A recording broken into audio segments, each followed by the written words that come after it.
What's going on, people? Welcome to the LV Live show. I'm LV Live. Please hit that like, share, subscribe button. Once again, I want to thank all the new subscribers for coming by to my channel, man. It is truly, truly appreciated.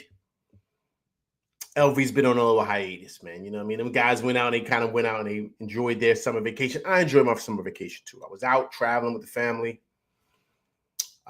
But I still was linked in. I still was locked into what's going on out there. And a lot of great big things happened for the Knicks during this time while I was gone. I was able to kind of throw out some shorts here and there. So it was pretty good, man. But listen, it was a great time getting away, getting some sun. It was nice out, man. It was nice enjoying myself. But as you see there by the ticker right there, so Knicks weekly recap, man. So I'm giving you guys a recap of what happened this week, all the moves the Knicks made during free agency. Once free agency opened up, man, it was like the floodgates. Of course, the big moves out there. Of course, KD going to the Rockets was major. That was big. Big. Big Taz, what's going on, man? Appreciate you coming through rocking with LV Live. So that was big, right? KD going to the Rockets. And of course, you had, Miles Turner going to the Bucks, which I think was a big move for them. Let go of Dame Dollar. I said it usually. I can't even get it out. Dame Dollar during this time, they let him go. I think they brought him out. So that was, that's what happened. But Miles Turner, man, shifts over to the Bucks, man, right there close to Indiana. So that was an ill move. So that's big, right? So then you got Desmond Bane going over to Orlando, right? It was a lot of moves people made, man. Everyone's trying to get better. Everyone's trying to get better to see exactly the landscape of the league. You see certain things happening, certain moves being made, and everybody's trying to pretty much stack up their team, man, and pretty much try to get OKC, who's going to be tough to get. Shea got that big deal, the biggest deal in NBA history. I believe it was like 4 years, $285 million. So that happened also, right? So a lot of big moves, man. A lot of big moves. I know I'm probably missing some that were probably out there as well that were also big moves. But those were pretty much the gist of it, right? On top of course, other trades. But as far as the Knicks go, first one that dropped was Big Chassis. Evan Turner's now in Indiana, which is good for the Knicks. I said Evan Turner. I meant Miles Turner. I'm sorry. I thought I said Miles Turner. Big Chaz. Thank you, sir. Miles Turner. So, but the big thing that dropped for the Knicks was on June 30th, right? Of course, it was Shams. Shams dropped the bomb as he usually does. Shams bomb, right? Come on, pull it up right here for you guys. Give me 1 second. So yeah, Jordan Clarkson. Of course, he's going to the Knicks. He let it be known that as soon as he cleared waivers from free agency, he was going to be signing with the Knicks. So to me, I thought that was huge because no one saw that coming at all. I know I didn't. And so when that happened, that was big. That was big for the Knicks because that was the biggest thing for us, as we know, right? So him being able to kind of come on and being able to provide what we've all knew was the problem, right? Was our bench help and guys that we knew we were going to need to count on in certain moments to bring that productivity, right? That was big that we lost that with,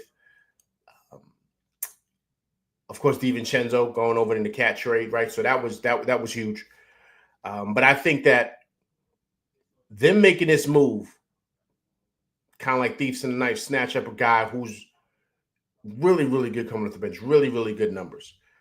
Right. One thing you can say about him, I mean, he can be quirky at times. He can be a weird player, but one thing he is a Swiss Army knife, right? He's averaged his whole career 16 points a game, 43% from the field, 33% from three, right? But 2021-22 season, I believe it was, that's when he won $6 million a year, playing for the Jazz, Donovan Mitchell and that crew. They were the number one seed in the West. He was on that crew. And he averaged 16 points a game, 41% from the field, and 31% from three that year. He got $6 million a year. So the one thing he can do is he can score, man. He can score with the best of them. He's got that herky-jerky movement, right? And he's just kind of like a microwave engine, man, coming off the bench, right? Which is unique for this team. The reality is that what type of points do we get during those Brunson minutes, right? That was always the biggest issue, the biggest problem.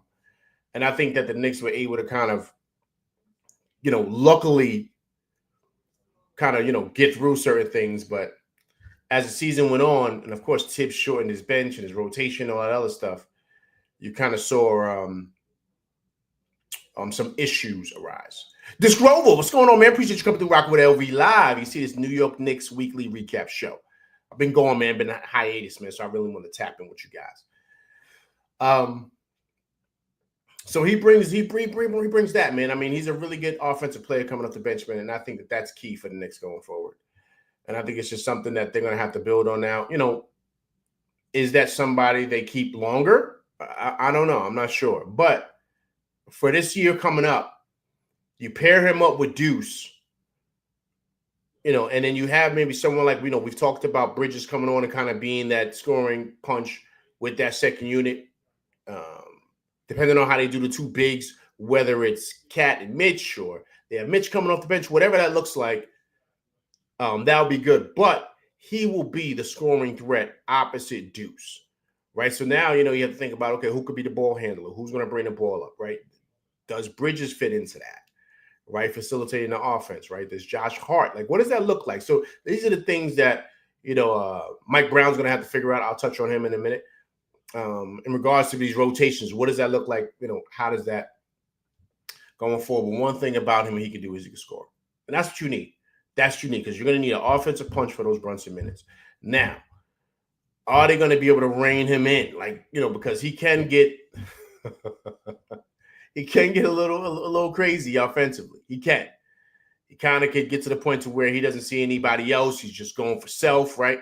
But maybe he hasn't really been playing well offensively coming off the bench for the Jazz because of the team that they have. Everyone knows that they're rebuilding. So that could play a part too. Trust me, guys, these guys know if a team is rebuilding and what they can and can't do. But if he's with a contender, which the Knicks are going forward now, you have to say to yourself, all right, I have to change up how I play, right? They're going to need me to score points. I have to be more of a disciplined player in a sense, not just going up just trying to take crazy shots, but really being smart with how I am out here on the court, because this is serious business over here. This is not a team tanking, right? This is a team with championship aspirations. So I'm going to have a different approach here than I did out there in Utah, right? So that's something to pay attention to with Jordan Clarkson and how he looks coming off the bench. Jeremy, what's going on, man? Appreciate you coming through Rock with LV Live, New York Knicks Weekly Recap Show. So that's Jordan Clarkson, man. I think that was a great pickup, a sneaky pickup for the Knicks. Sneaky, because no one saw this coming, man. So I thought that was great. Another big move I thought the Knicks made, of course, that was coming. Let me get the exact date here, man. Let me get this right. Because these moves came like basically back to back, man. It was really cool to see, because I was like, okay, the Knicks are moving here. They're making some moves. And a lot of people kind of nervous to see what we couldn't get, what we should get, what was available, who was going to take a certain amount of money, all those type of things. We were worried that we weren't going to really have any, no one's going to really be available for us. And we kind of were able to come in here and kind of steal a couple of really good players. And of course, I have this guy here. I'm going to bring him up right now. Okay. I have Yabusele right here, right? So Yabusele, this is a big get. Big, huge get for the Knicks. And it's funny because, we saw that he kind of made his claim to fame was in the Olympics, right? I'm going to show you where he made his claim to fame. But he made his claim to fame in the Olympics. And, he got drafted back in 2016 by the Celtics. He played just 2 years with them, and then I guess he went back overseas to play because he's originally from France.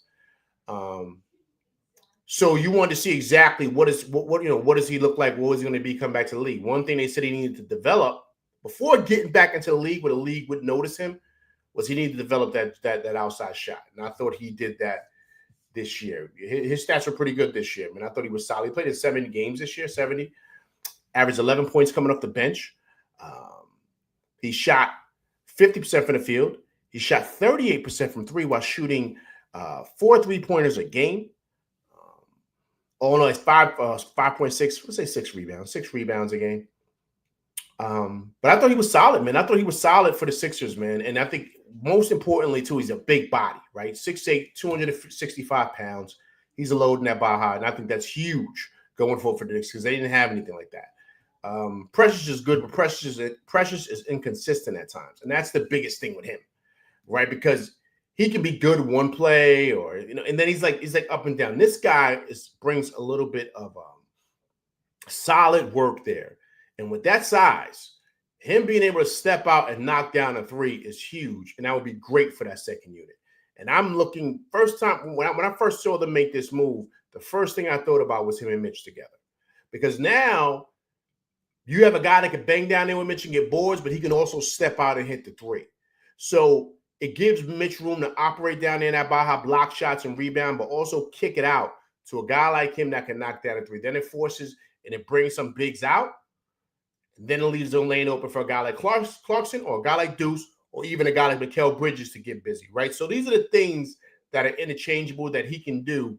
But also, too, the biggest thing of it all is he's got the size down there. He's got the size to bang down there with those big guys. He can also bang with a center, which is great, right? So this is beautiful to see. This is beautiful to see. I think this is an upgrade from Precious, a huge upgrade. The biggest reason why is because he can knock down that three, which is huge. Because if he can do that, that changes everything, man. That changes everything. So this was a sneaky get for the Knicks.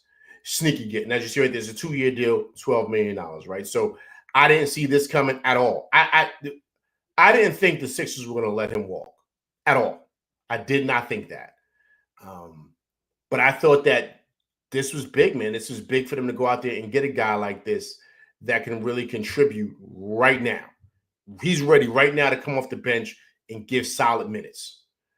He could play anywhere between 27 to 30 minutes a night, man. And I thought that's something that we can have because then he's interchangeable, right? Let's say Mitch or Cat gets in foul trouble, right? He can come in there at the 4, and we don't lose much size. But then also, too, we don't lose much offensive punch. I mean, of course, if it's Cat, yes, but not so if it's Mitch, right? So now, because he can step out and hit the 3. So I think the problem that they may have, too, is trying to put him over there at center. That didn't do well in Philly when he played center. At all. I think he's better at the 4 because he's a legit power forward, guys. A legit power forward that can really step out and hit the 3. And that's his superpower. He comes in here, he fits in here, he does that. I think he'll be great. Jay Supreme, what's going on, man? Appreciate you coming through Rocking with LV Live. You see this, man, New York Knicks weekly recap show, man. So I appreciate everybody coming through rocking with me. Been on a little hiatus, man. LV was trying to enjoy the sun, traveling. So many things that happened, man, during that time, especially this last week. I had to come back down and touch down with y'all. AP, what's going on, man? Appreciate you coming through Rocking with LV Live, man. Long time no see. Hope all is well during this New York Knicks weekly recap show, man. Appreciate everybody coming through rocking with me. Hope everybody's enjoying their summer, man. Today was beautiful today, too, man. Beach day today, man. LV was at the beach, too, man. It was at the beach today. You got to make sure you go out and enjoy that summer, man. It's beautiful. Listen, we from New York. We're not going to get this much longer. Right? It's just July. We got August, and that's it. We're right back at it. So let's enjoy this weather while we have it, man. You know what I'm saying? So everybody get out there and enjoy yourselves. Make sure you go to cookouts, water parks, all that stuff. Do all those good things, man.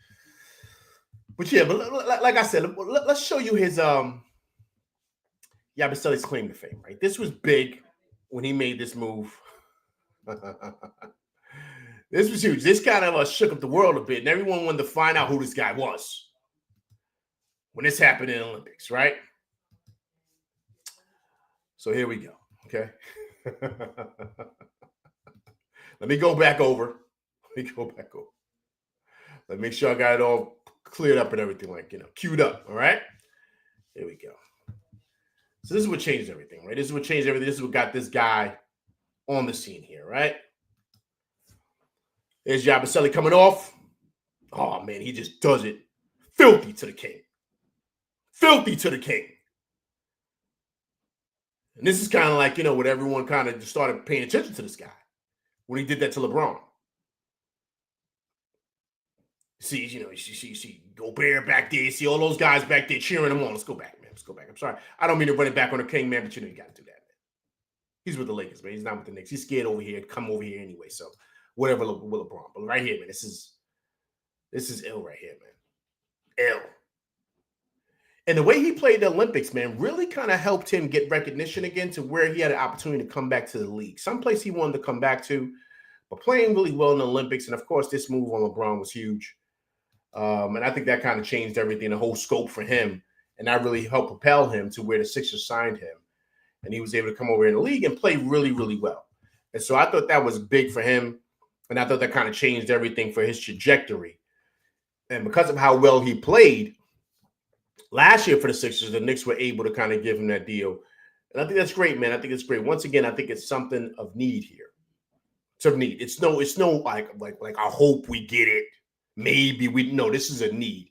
We need a big body to come off the bench to be able to rebound, bang, and knock down threes. I love Precious. I love his energy. But sometimes he can, I've said it before on this show, he gets in a situation where he's like playing out there as like 24-hour fitness.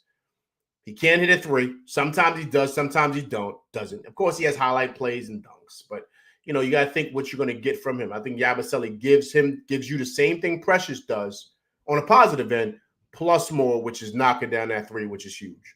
So I think that's great for the second unit, man. And then also, too, like he's interchangeable, right? So you could play him with the starters if someone's in foul trouble because of his size and what he brings. So I think that's great, man. I think that's going to be awesome to see, man, going forward. See my man Disrover's up in here saying, man, Disrover's back, man. What's going on? I see you out here, Disrover. Okay, so my only concern for Flintstone is how heavy he is. I get it really contributes to his strength in the post, but I feel shedding a bit of weight could help his weaker defense. Yeah, man, that's an issue, Disrover. I'm glad you brought that up. And I'm also, everybody, big shouts to Disrover. He always comes up with the great names. Flintstone. If that's going to be the name for Yabusele, man, that's iconic, sir. It's iconic and well played by you. But yeah, that's the only concern, right? Some issues with his defense, but that's the big part of what I feel Mike Brown could bring, right? And I'm going to touch on him in a second. But I think that with him and Clarkson, their biggest issue is on the defensive end. So that's something they have to work through. But I think also, too, guys, defense can be taught. A lot of it is not even so much skill set. It's just want to, right? You got to get out there. You got to, as Big Perk would say, you got to move them puppies, man. You got to move them hips. You got to get out there. You got to defend. You have to be okay with, getting bumped here and there. Maybe a guy scoring on a tough shot, but you're kind of, putting a lot of effort in defensively. That's all it is. And, of course, pinch to the schemes that you're running defensively and being able to adjust to that.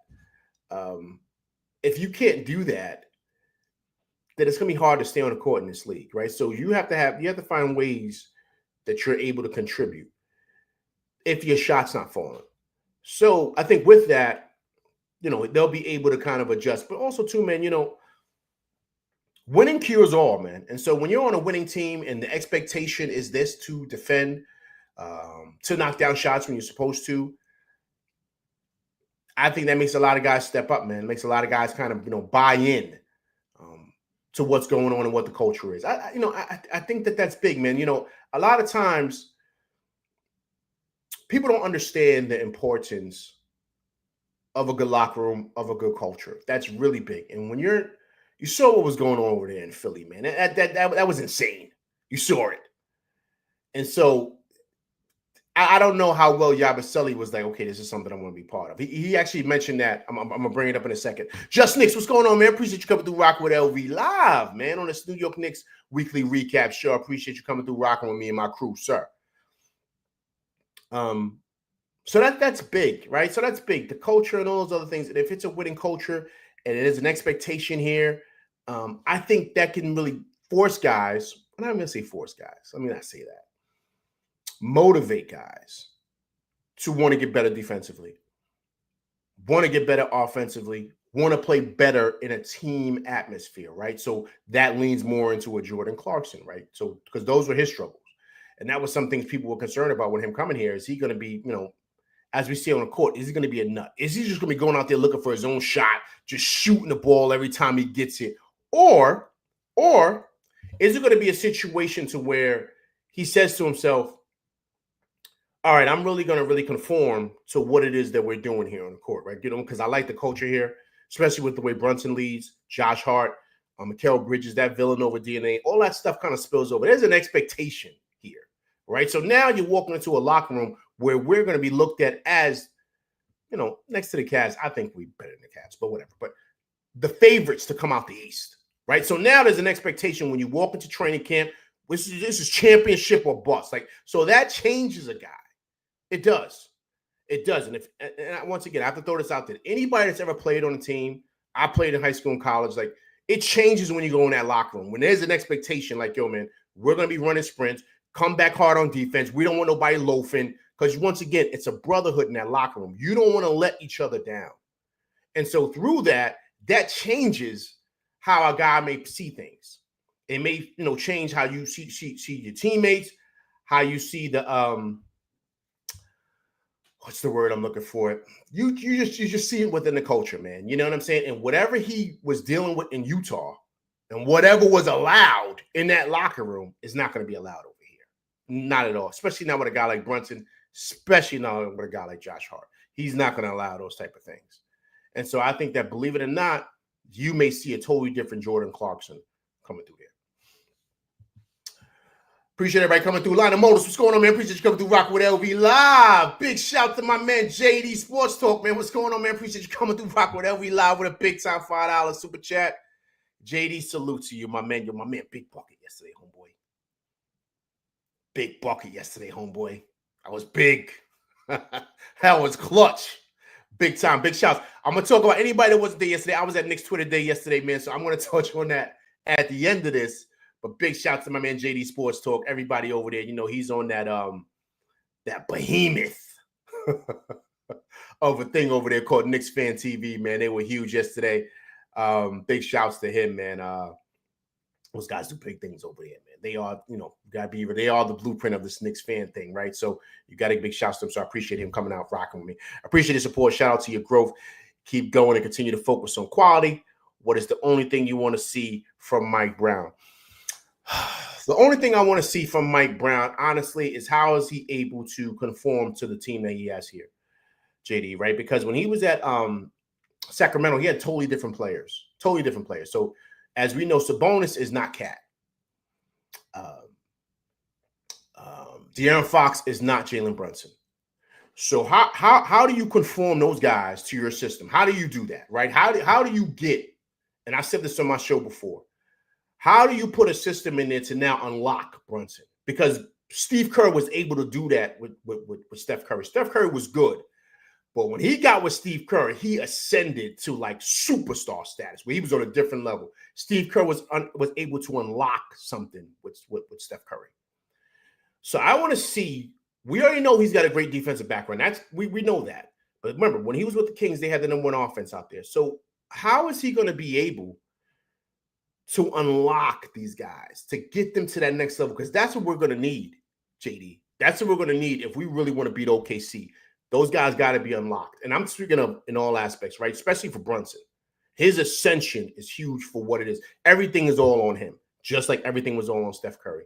So if he can get some of that DNA and some of those things that he got from Golden State when they won a championship there, and kind of, sprinkle that in onto over here to where he can get that production from Brunson, then I think it'll be great.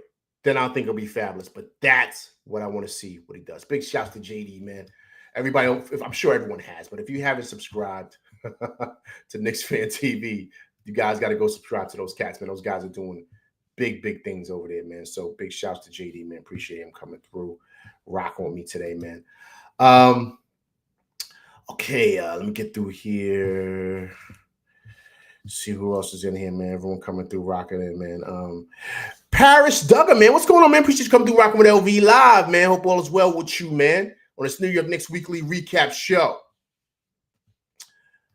Okay, my man Paris says, I love the roster now. With the aprons now, youth development of our top 6 young guns is imperative to support our top 7 guys. Salute, LV. Agreed. Agreed, Paris. Agreed. That was the biggest thing. And now I think that was the complaint that a lot of people had last year, right? With the youth, meaning, of course, Daddier, Kolek. McCullough was hurt majority of the year. But, of course, a guy like Akaporte, right? So people wanted to see, like, are these guys going to play? Because there were times when we seen them play, especially Acapulco, where everyone felt like, yo, man, we got to get this guy more minutes, right? We got to get this guy more minutes. Especially with Mitch being down, we need him to play more, right? He's better in that Baja than Sims. Love Sims, but you got to identify, right? He was a better player than Sims. So now you say to yourself, all right, cool. So now with the apron stuff, like you stated, what does that do for a guy like Dadier? What does that do for a guy like Kolek? Now we're here. So now it's talking about development, and that's where the Mike Brown piece comes in. Because now that was a big part to why they brought him over. And I'm going to touch on that a little bit more when I bring up the Mike Brown piece, but that's a big part. Player development. Because now, with the way the apron is, guys, and first apron, second apron, you see what's going on now, right? A lot of guys are trading players. Certain guys are having buyouts that are really good players. You're going to have to develop in the draft. So your scouts are going to really make their money now, because now you got to find out who's the young talent coming up that you're going to have to build around. That's the key. And if you can't do that, you can't form super teams no more. Them days is over, man. Them days is over. So you're really going to have to do your homework on these guys in college. And so, to your point, Parrish, this is the importance of developing a youth movement, man. This is the importance for a guy like Dadier, and of course a guy like Kolek, and of course Acapulco, right? And of course a guy like Kevin McCullers. And so what does that look like? So that's going to be big also. Judas Revenge, what's going on, man? Appreciate you coming through Rocking with LV Live. Coach, what's going on, man? Appreciate you coming through Rocking with LV Live. He said, long time. Yo, Coach, man, I was on vacation, man. I was on vacation. Yo, hey, Disc Grove, I saw what you put up there for me too, man. You said, yo, my man OV's out in Cancun, like everybody else. Not Cancun to be exact, but it was nice, man. It was nice. You know what I'm saying? We enjoyed ourselves, man. But yeah, I had to go out and enjoy yourself, man. You know what I'm saying? Enjoy the weather and stuff like that with the family. So let me go up here really quick, man. Let me show you guys something. So this is what I have to bring this up, man. This is what Yabusele mentioned about joining the Knicks, which I thought was huge. Thought it was big time. And I think that, with a guy like this, man, it's really, really confident. This is where he wants to be. It's good to hear this from this guy. So here's what Yabusele had to say. Okay, 1 second here, guys. Make sure I got it here. Is this playing? 1 second.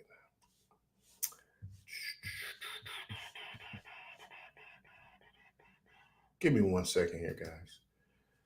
Give me 1 second. This is like acting crazy. This is part of. Okay, 1 second. Close this out. Close this out here. All right. Okay. I have it here. I'm bringing it up here. 1 second, guys. Also, too, man, if you guys wasn't at that Twitter day yesterday, you guys missed a lot, man. Missed a lot. I'm going to touch on it in a minute, but it was a great day, man. It's a great day out there, man. Great day out there in the Knicks verse. Okay. Give me 1 second. Okay, here. All right. Thomas Banks, what's going on, man? Appreciate you coming through Rocking with LV Live, man. Appreciate all my dudes coming through and rocking with me, man. It's truly, truly appreciated. All right, let me bring this up here. Apologize once again for the delay. That's what Yabusele was saying, man, about joining the Knicks, man. I think he's really excited. I think the biggest thing of all this, guys, you want guys that want to be here, man. I think that's the most important thing. You want guys that just want to be here and who want to play for the Knicks, man. I think it's awesome. All right, so let's hear what Yabusele had to say here, people.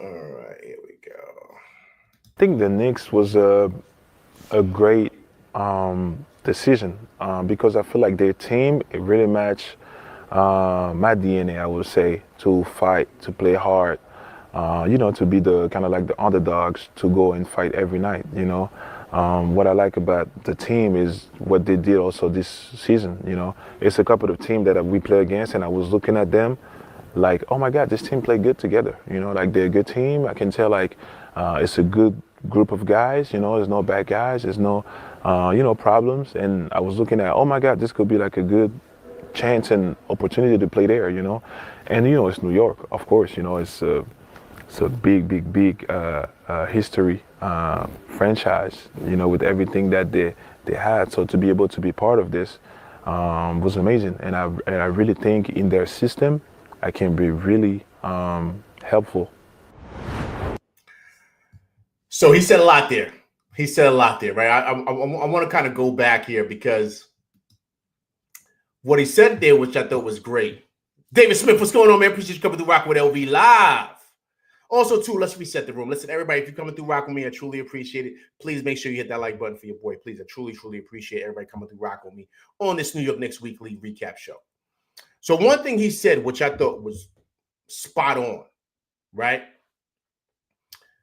was that he feels like, okay, he sees himself fitting well here, right? He sees how exactly, they can use him, right? So he saw holes there that he felt like, okay, I can come here and I could really do my thing. I see exactly where I could fit in. And he felt like the system matches him. So he was, kind of breaking it down himself.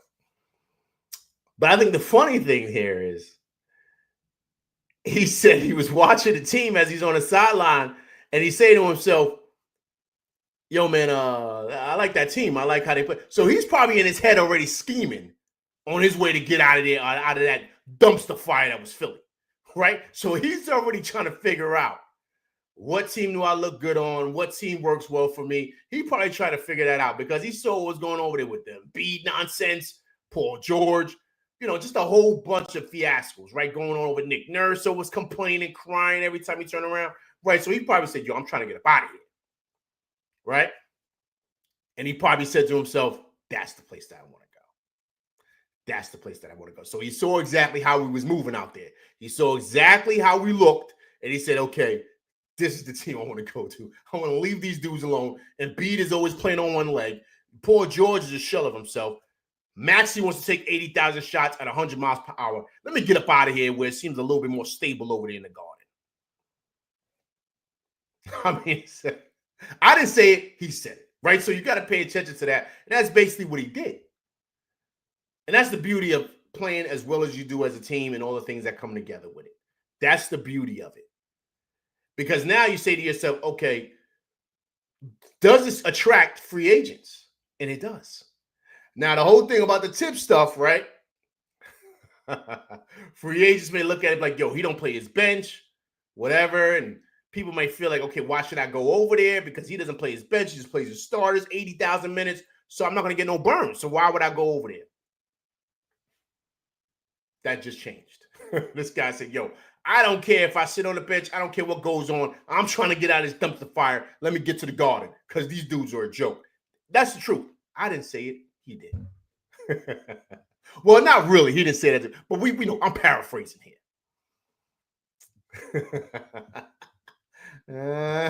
AP says, LV, he also turned down the Denver Nuggets, man. Did he say why? No, I don't think he mentioned why.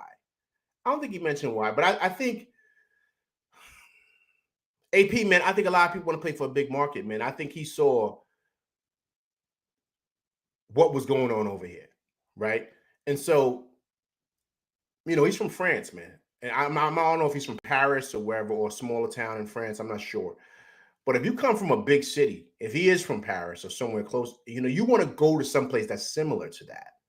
So hence he mentioned in New York. Right? New York is also. So he wanted to go to a big city, hence Philly being a big city also, right? So I don't know if, now once again, I'm not speaking for the guy. I'm just giving what I feel. I don't know if Denver would have been a good fit for him, if he would want to be someplace like that. Right? So, I mean, I think that plays a major part with these guys, man. Listen, these guys understand where they're going. Like, they're not, yes, money is a big thing, but I've mentioned this before on my show. I'm going to say it again. If you've got $80 million in the bank and, a team's offering you another $100 million, your lifestyle doesn't change. It really doesn't. So you want some place where you want to be when you get to a certain stage in your career. What is he, about 30 years old now? I think he's 29, right? So, he probably has made good money. So He's probably saying to himself, I want to be comfortable. I want to be someplace I want to be. I don't care what Denver is or whatever. And here's the thing. What's the numbers really going to be for him in Denver? Is Denver going to really be able to pay him? Are they going to be able to pay him $80 million? I don't think so. Right? So, I mean, so that plays a major, major part with that. Hence, DiVincenzo, right? Do you think Devo wanted to go to Minnesota? I don't think he wanted to go. He wanted to stay here. He's close to his family in Delaware. He's playing with his boys. If DiVincenzo could choose where he would play for right now, would he want to play in Minnesota or would he want to be with the Knicks? It's not like Timberwolves suck. They're really good. They got probably one of the best players in the league over there on top of a legit team to play with them. So they were really good. If I'm correct, they got to the Western Conference Finals, just like us. We got to the Eastern Conference Finals. So they don't stink. But I bet you if he could choose, he would choose to come back home. Location is key for these guys, man. Location is key. Trust me, money matters. It does. But after a while, man, when you have it, man, and you got the cheese, man, it doesn't really matter, man. It doesn't really matter to a lot of these guys. You know what I mean? So I think that plays a major, major, major part. David Smith said, I would be miserable for 6 months a year for an extra $100 million. Now look, Dave, come on. You jumping out the window. That's anybody. If they're giving you extra $100 million, that's different. That's different. But I'm speaking of if a guy is saying, all right, boom, I'll give you a perfect example. I remember the whole thing with LeBron, right? When LeBron went to Miami and they were talking money and all this other stuff. Remember that? Do you guys remember that? This was years back. And they were talking to him about contracts. And LeBron said, you know, people see the contracts and they see the money. It doesn't change your lifestyle. So if I come to Miami for $120 million, but Cleveland can offer me $160, I want to win. So I'm going to stay in Miami. The extra $50 million doesn't change your lifestyle, dogs. It doesn't. The Bentley still costs the same if you make $100 million or make $150 million. The Bentley still costs the same. It doesn't change. The $1.5 million house is still the same price, man. It don't change. So these guys' lifestyles are still the same. It does not change. Now, if you're talking to a guy like iHeart, like when he took that deal with OKC, that's different. He got to strike where the iron's hot. He's not Jalen Brunson. He's not going to get, you know what I mean? So that's different. For certain guys, man, when you get to that level, man, you're sitting on that bread. It doesn't matter, man. You just want to be happy.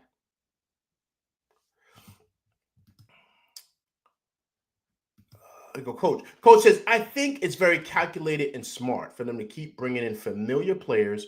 Friendship is good while building. Agreed. I think, Coach, it's a certain character of a guy, right, that you want in that locker room. And, Coach, you know what I'm talking about. That locker room is important, man, because, listen, if that joint goes, if it gets toxic, it's over. It's over. It's over. So that matters. And so you got to make sure when you bring a certain guy in, right, Coach, that they jive together, man. They got to jive together. If they don't, you're going to have problems in that locker room. It's going to be huge problems. And that's going to impact winning games. And so that's something that they have to look at. I'm sure they have, man. You know what I mean? These guys know what they're doing. You know what I'm saying? So, that plays a big, big part in winning. Huge. AP says, LV, man, I can't believe they're putting the Cavaliers ahead of us. Yeah, it makes sense. It makes sense. The Cavs were good last year, man. They were real good. But I want to see how they're going to look losing Ty Jerome. Ty Jerome was big for them. Big for them last year. Where did Ty Jerome go again? Where did he go? Somebody look it up for me real quick, man. LV's busy. I'm trying to do this stuff. Somebody look it up for me. I appreciate y'all if you do so. But yeah, I forgot where Ty Jerome went. But he left. He was big for them, man. He was huge for them coming off the bench. Now they got Lonzo Ball, right? So we got to see what he looks like. I think he's solid, but who's better, Lonzo Ball or Caruso? Caruso to me is a big pickup for OKC when they made that deal last year. So that moved the needle big time for them. I don't know if Lonzo Ball moves the needle for the Cavs, right? Especially what they lost in Ty Jerome. Would you rather have Lonzo Ball or Ty Jerome? So I'm just being honest here. David Smith says, as long as Mike Brown gets Cat more involved in the offense, limits Brunson's hero ball plays, plays the bench more, adapts in game, and has better defensive scheme against the 3-point shot, then we're all good. Yeah, man. David Smith, I agree. All those things matter, man. All those things matter, and I think that he's going to have to. Excuse me. He's going to have to really change some things around. He's going to have to, because he's got different players here. So, this is his chance. This is his shot. So, all right, cool. All right, so let me get some of these things out of here really quick. That 1 second. Okay, no, that. All right, cool. So, of course, the big news dropped, right? I don't know where you guys were, but once again, LV was on vacation. Right? So when the news dropped, actually, no, I'm bugging. I was on vacation, but I was flying back, guys. I was flying back, and the news dropped of the Knicks making this deal for Mike Brown, right? And big shouts to my man CP, man. He actually was the one that broke it before Shams. How about that? Sean was bomb, right? It was more like, gotta give credit where credit's due, man. So those guys at Knicks Fan TV, man, was all on top of it, man, for a minute. So you gotta give them their credit, man. We want to give Shams credit, we gotta give everybody credit, right? But news dropped, and what was that, July 2nd or July 3rd? I think it was July 2nd that Mike Brown was gonna be a new coach of the Knicks. 4 years, $40 million. Question I have for everybody in the chat. You let me know. Were you happy with this move? Or did you want Taylor Jenkins? Were you shocked that they made this move? Right? That's the question I have for all you guys. For me, it didn't matter to me, because I think with the team that we have, it would take a really, really bad coach to drop the ball here. Like a really bad coach to drop. The roster we have, we're stacked and ready to go. We just need a guy to kind of fine-tune things. But we're ready. We're ready to go. We're coming over Eastern Conference Finals, where a lot of people feel is the most stubbornest coach ever, right? And so we were still able to get to the Eastern Conference Finals, and really one game away. If you take out that first game, which was insane what happened, that changed the series. That one game changed the series, because we had to make up for that in Game 6, which we didn't have enough. And Indiana had it going, man. You got to give it to them. But that's what happened. If we had Game 7 in the Garden with everybody healthy, we beat the Pacers, man. So that's that Game 1. That's really hurt. So with Tibbs as a coach, we almost made it to the finals. So anybody else that comes in, to me, how I felt, shouldn't have a hard time with this team, if you're a good coach. Lou Boogie, what's going on, man? Appreciate you coming through rocking with LV Live. If this is your first time coming through rocking with me and my crew, please subscribe to the channel, Lou Boogie. But I appreciate you coming through rocking with me and my crew. Hit him up, New York, New Jersey, man. Appreciate you coming through rocking with LV Live. New York Knicks weekly recap show, man. Getting back and touching down, man. Back in town. So I'm just kind of touching with my people. See what's going on this week, man. But also, too, if you haven't subscribed to the channel, please subscribe to the channel. But I appreciate everybody coming through rocking with me today, man. So to me, that's how I felt, right? Whatever type of coach we got. So when they made the move for Brown, I was like, okay. And the reason why I was okay with it is because of his resume. And you guys, come on, man. Like, I get it. He's been fired a couple of times. Actually, 3 times, let's be honest. Lakers, Cavs, and of course, if I'm bugging, I think 4. I'm bugging. I think it was Cavs twice. He got fired from Cavs twice before. And of course, just recently the Kings. But guys, his resume is insane. Guys, he's got 4 championships. 4 of them. 1 with the Spurs, 3 with the Warriors. He was on those teams where the Warriors were considered to have probably one of the best teams ever in the NBA, right?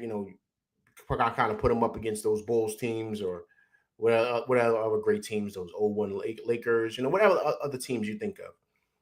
He was on the coaching staff with those teams. So he learned something from them. Then also, too, he's from the Popovich coaching tree, right? So that's something we got to look at as well.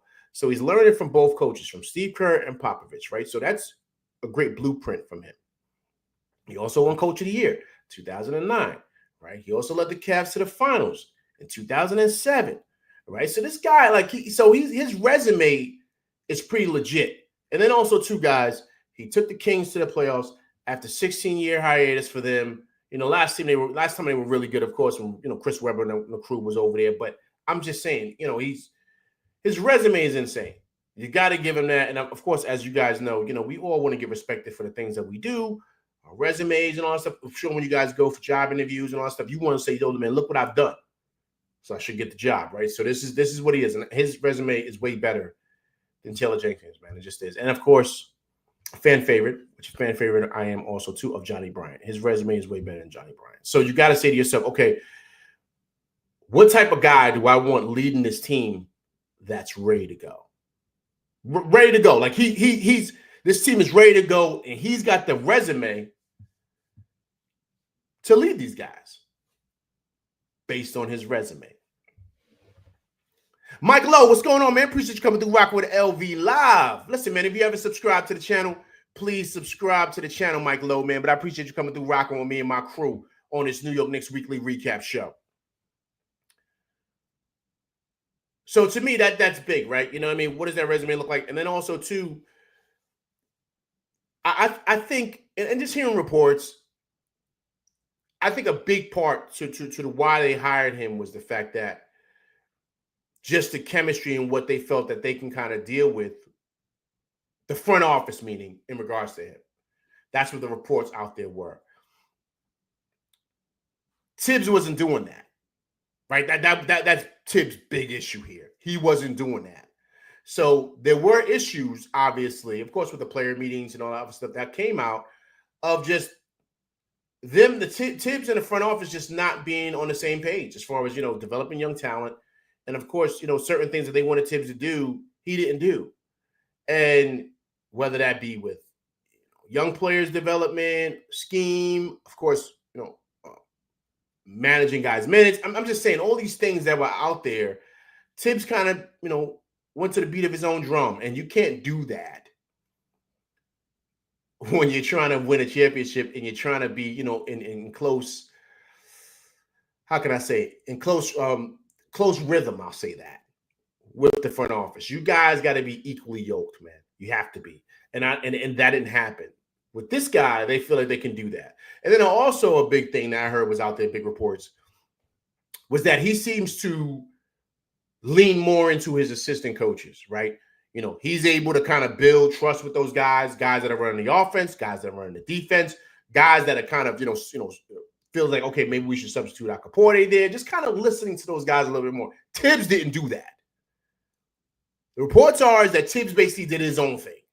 He didn't really, listen to the aid of a lot of guys. He didn't. Now, once again, this is all allegedly. I mean, this is reports that are out there. It's not LV saying this.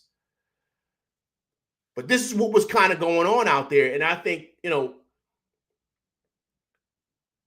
bringing in a guy like this, they probably felt like he was more equally yoked, I'll say that, with the front office in regards to those things that I just mentioned, with the coaches, with the young players' development, and all those different things. And that's, I think, played a huge part, man, a huge part with this. And that's why this guy's here, on top of the fact that you see his resume, right? And sometimes, I love a guy like Johnny Bryant, Taylor Jenkins too. But to lead these guys, you need a grown-up in the room, right? And what I mean by that is you need a guy that's been around, still young enough to be able to relate to guys, but also, too, he's got the pedigree and he's got the battle scars to be able to deal with whatever this city's going to provide, right? And the challenges, the ups and downs that come with it. Now, He kind of struggled over there, I guess, in Sacramento towards the end of his issues. I know there was some issues out there. I guess allegedly the rumors were that he had some issues with De'Aaron Fox and him calling out players and stuff like that. So, we got to see exactly what that looks like and how that works out here because, this city is not the place for that. This is a different monster. So we got to see exactly how that kind of works out. But for me, I'm excited because I think that he's going to bring a different wrinkle to this team. And like I mentioned earlier, I want to see if he's going to be able to unlock Brunson. I want to see if he's going to be able to unlock Cat. I want to see if he's going to be able to make certain adjustments and things that we've been screaming for as fans. I want to see if he's going to be able to do that. And also, too, like was mentioned earlier, we talked about, I want to see, is he going to be able to develop our young talent? Are we going to be able to see a Dadier stronger, better than what he was last year? Are we going to see a Kolick able to operate the offense, do his pick and roll with his great passes? Are we going to see a more aggressive and nastier Akaporte in that Baja, right, to back up Mitch or back up Cat? Are we going to see that? These are the things that we want to see with him. Nostalgic Knicks fan, man. What's going on, man? Appreciate you coming through Rock with LV Live, man. On this New York Knicks weekly recap show, man. It's truly appreciated. Also, too, let's reset the room. Everybody, if you haven't done so, please hit that like, share, subscribe button, man. I appreciate everybody coming through, rock with me on this Sunday. Big week for the Knicks, man. Big week, man. A lot of power moves, man. A lot of power moves. Okay. David Smith says, Trae Young became extension eligible today. No word from Atlanta. Trae Young just posted an hourglass on his Twitter.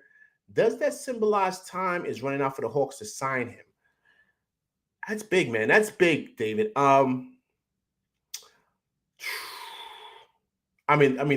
got a squad over there, man. They got a squad. They got a squad, man. And now they put on Porzingis was another piece. I forgot about him. Drew Holiday, too. Forgot to mention those guys earlier. They got a squad in Atlanta, man. They got a squad. They got a lot of young players, man, that are good on the way. You got Johnson, right? You got, of course, Dyson Daniels, right? Who's the kid they drafted number 1? The French kid, I think. I think he's French, I think. I forget his name. You guys let me know. I forgot his name. But he's nasty. He gets busy. So they got him. And, of course, you got Trae Young at the top. Now you add on a Porzingis. Offensively, they could be a problem. Defensively, they're a little shaky. But offensively, they could be a problem. They could be a problem. They could be sneaky good. But I don't know, David Smith. Has he worn out his welcome in Atlanta? Has he? They haven't really gotten far with him. I mean, at one time, right, when it was the bubble, but I'm just saying. Lionel Monis, yeah, Ricochet. Lionel Monis, thank you. Ricochet, agreed. He's nice. He's big, too. He's big, They got a crew, man. They got a crew. So, I don't know what they're going to do with him, but, I'm sure he wants to stay, but it's all that apron stuff again, right, David Smith? It's all that apron stuff. You know what I'm saying? So, we got to see what that looks like, man. We got to see what that looks like. Big Taz says Dyson Daniels is a new annoying player that I hate going up against. You know what, man? He's a hell of a ball player, man. He's really, really good. And I think the big thing with him, Big Taz, is that he loves to play defense, man. And that's tough guy to find today. And he's starting to be able to knock down the jumper. So if he can knock down the 3 as well as he defends, he's going to be tough, man. He's going to be tough. The problem with him is just on the offensive end, but I think he's going to get better with that. I think he's going to get better with his shot. Okay, this Rover says, my concern for Brown is that his cons are pretty much identical to Tibbs, but he's offensive orientated. This Grover, I can see the concern, but I think this Grover, here's where I think he's better than Tibbs, this Grover, and I think where it'll get better is he'll lean onto his staff. So let's say, how many times, guys, did we say, Tibbs, get these guys out? And Rick Brunson has to come up and tell him, and Tibbs is waving them off and then eventually subbing guys out, right? He didn't really listen to guys. I think Mike Brown will be more open to listening to his staff, which will help him, and that's what will, possibly propel this team, because he's going to use those guys to their ability. Because some of those guys are really talented guys, hence like a guy like Johnny Bryant, right? And a couple of other guys on the bench of other teams who are known and who are kind of getting looks for head coaching jobs. So you got to use your staff. This, the staff you assemble. So to me, that's the key, Disc Grover. Can he do that? Can he do that? If he can do that, which he's proven to, and Disc Grover, and get better with our rotations and develop our young talent. That's one thing he's good at. Developing our young talent, playing a guy like Dadier, who I think has a very high ceiling. I think he's still 1 year out. I think next year he's going to be better. I think he's 1 year out, Dadier. Because remember, he came into us, he's 18. So I think this year he'll play a little bit more, but I think next year he might be ready.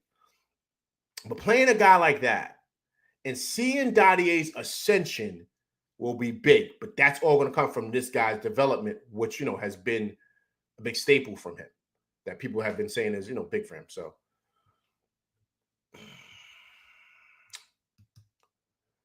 Big Tess says, yes, I'm happy with the move. I understand why the Knicks picked Brown due to experience. Agreed.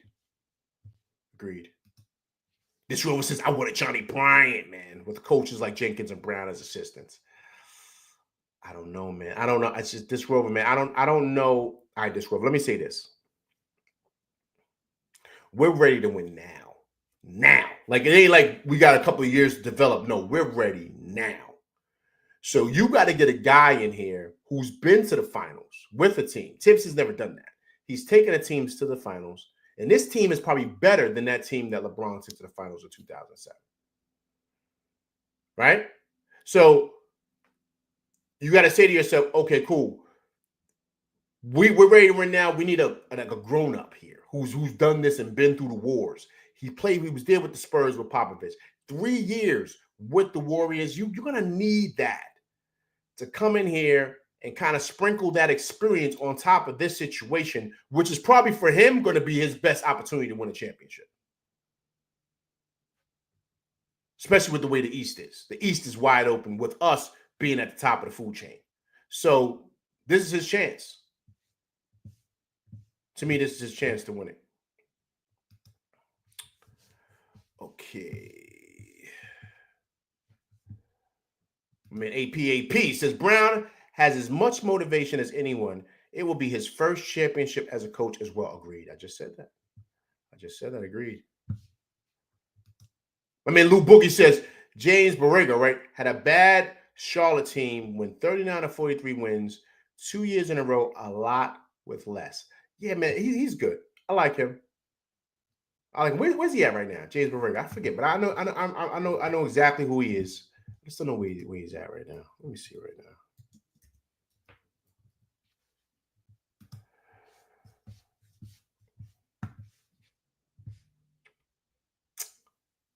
Is he I think he's on whose bench is he on? If I'm correct. I think they want him to kind of be here as a bench guy. Who's he with, man? Who is he with? Is he with the Pelicans? Who is he with? I think he's with the Pelicans, I think. But that's going to be hard to get him in. It depends on if the Pelicans are willing. Lionel Mo's Pelicans. Yes, Pelicans. It's going to be hard for them to get him, man. A lot of teams, if you're noticing with this coaching stuff, right, even with the whole fiasco with the Knicks, asking all these coaches, right, if you're noticing, these coaches are locking down their staffs because they really know, like I stated earlier and I mentioned before, now it's all about development. You're going to have to really, especially with this apron stuff, you're going to have to really develop your players. So your staff is going to be like your infinity gauntlet, man, as a coach, because you're going to need those guys to really develop these young players. And so they're not going to want to let go of their assistants to make a lateral move, because that's basically what it is. The only way they're going to let a guy go is if he's going to get a head coaching job. But if not, perfect example, guys, I thought it was crazy that the Knicks let Johnny Bryant go. I didn't know how that happened. I don't know if they wanted to keep him or if he was asking to be let out. But I didn't know how you let him go over to the Cavs. And I think he's a big reason why the Cavs are what they are. So, teams are going to want to lock into these assistants, man. So I like James Borrego. I do. I think he will be a great piece, Lou Boogie, to this coaching staff But to lead the troops, I don't know. I need a little bit more of a seasoned guy because we're ready to go right now, man. We're ready. This is the most ready we've been.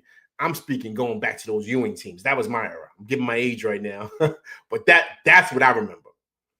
Them teams were ready to go. You didn't have to do much with them. So that's why when Van Gundy took over from when Pat the Rat left, if you guys know what I mean by that, the way Pat the Rat left, Van Gundy took over, it was just like we just kept it growing. The ball kept rolling because we was already ready to go. So this is what this team is. The same way, man. Okay, so I got some people rolling up in here, man. Once again, reset the room, man. Please hit that like, share, subscribe button. I appreciate everybody coming through, rocking with me for this New York Weekly Recap show, man, for the New York Knicks. So I appreciate everybody coming through, rocking with me, man. LV's just getting back in town, so touching through with my crew. Keith Watkins, man, what's going on, man? Appreciate you coming through, rocking with LV Live, man. If you haven't subscribed to my channel, please subscribe to my channel, Keith Watkins. But I appreciate you coming through, rocking with me and my crew, man, on this New York Knicks Weekly Recap show. Truly appreciate it, sir. All right, let me get back in here and see who else is in here, man. Once again, I appreciate everybody coming through, man. It's truly, truly appreciated. Okay, get to some of these comments, man.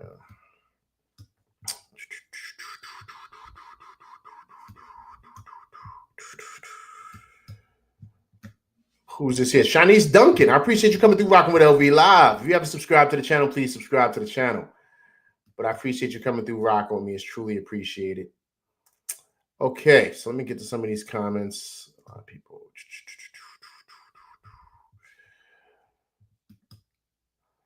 Okay, David Smith, if Trae Young demands a trade, would you trade Brunson for Trae? Trae Young led the league in assists, scored 24 and a half, and is an elite playmaker, and it's unlimited range.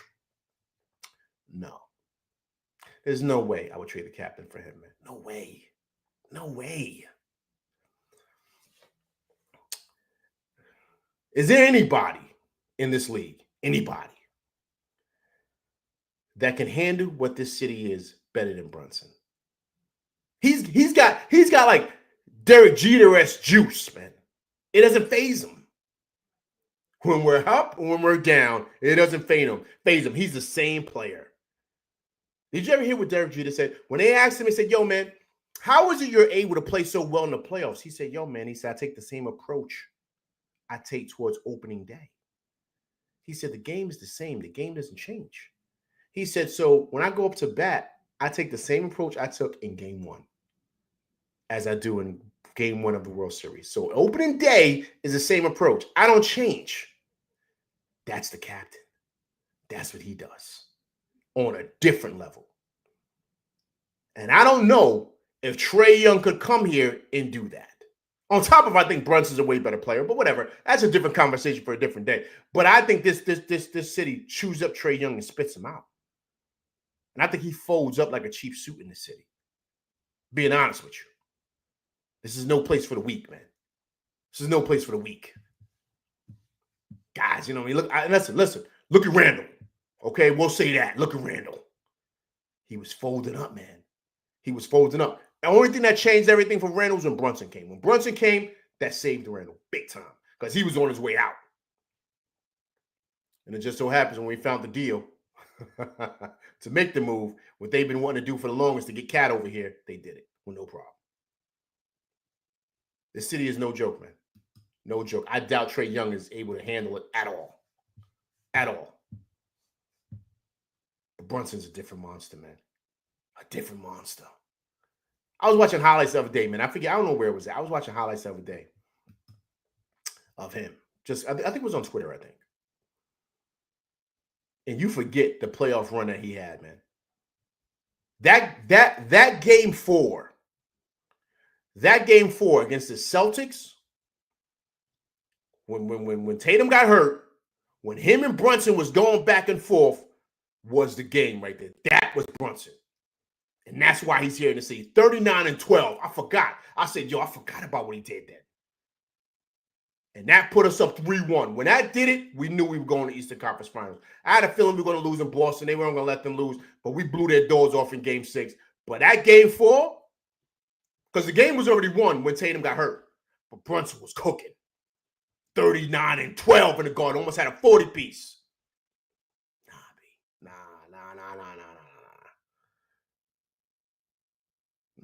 Hell no to Trae Young. No way. No way. All right, let me go back here through these chats, man. Once again, I appreciate everybody coming through rocking with me, man.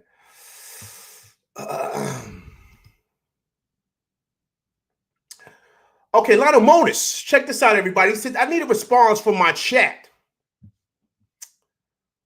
Would you entertain a trade for LeBron? Everybody in the chat, everybody, please touch on this. Lionel Monis, big shouts to him, kind of throwing something out there to the chat. I want everybody to touch on it. Would we be okay with a LeBron James move? Everybody in the chat, please comment. I gotta see everybody. Everybody's rolling in here. Everybody's Sharis Duncan. Sharis, am I pronouncing your name right?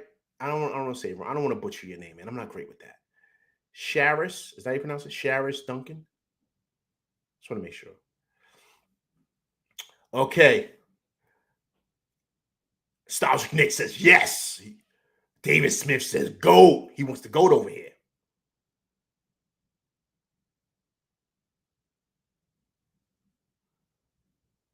Keith Watkins says costs too much. No to LeBron.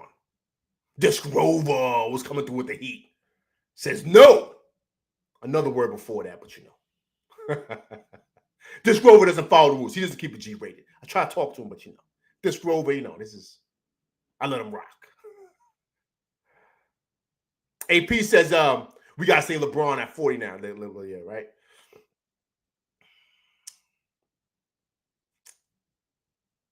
Oh, look at Coach. Coach says, big shouts to Coach, man, one of my day ones. He said, if the price is right. Now, look, I want everybody to understand this right here. Me and Coach have been going back and forth for some time. Coach is the only one in here to want Cat to come to the city. Everybody in here said, no way. We want Cat is soft. Coach said, LV, trust me. I had to kind of bow down to Coach, man. Had to give him his flowers and Coach, you the man.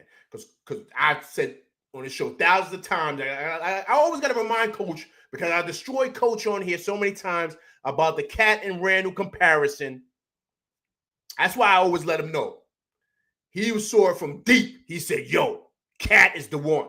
Get him over here. What Cat did this year has changed my whole perspective on him. So now Coach is saying, if the price is right, Coach has landed. Coach has got a pretty good batting average when it comes to these things. Everybody's rolling in. Everyone's saying no, man. But a lot of people want the king, man.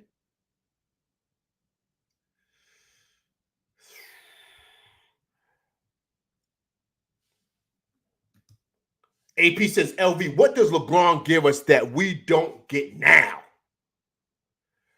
Maybe more calls from officials. That's good. That's a good one. That's a great one. All right. So everybody's rolling in here. They've kind of given their David Smith. Towns is a perfect fit here. Yes, he is, man. Towns. I went berserk, David Smith. He probably wasn't in here. He wasn't. But I went berserk on like how people talk about Towns. Towns ain't here to play defense, man. The coach got to figure out how to work with him. But Towns ain't here to play defense. He here to get 25 and 13. That's what he does. So I don't want to hear about Cat's defense. We ain't here for defense. It's up to the coach to figure out how to hide him and make it work. Yo, Garvin Phillips, what's going on, man? Appreciate you coming through Rock with LV Live, man. Hope all is well. Appreciate you coming through. Tim, one of my day ones. What's going on, Tim? Appreciate you coming through Rock with LV Live. HBO all day, man. You know Harlem Bronx. Uptown Harlem all day, man.